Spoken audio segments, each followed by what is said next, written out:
Hello everyone, I have some really great news to share with you guys.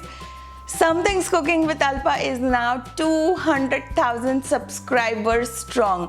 That means our community, our family has grown that much.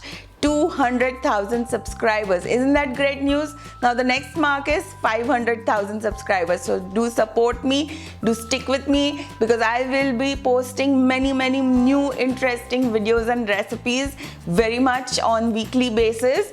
And guys, मैंने एक दूसरा channel जो कि Hindi channel है वो भी शुरू किया है क्योंकि मुझे इस चैनल पे जो कि मेरा इंग्लिश चैनल है उस पर मुझे बहुत सारे कमेंट्स आ रहे थे कि आप हिंदी में क्यों नहीं बात करते, आप हिंदी चैनल क्यों नहीं शुरू करते।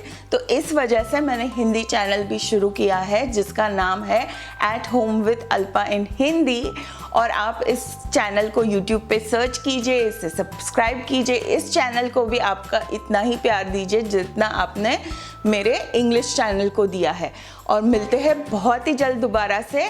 Again thank you very much and I will see you once we reach 500,000 subscribers. Meanwhile you take care, bye bye.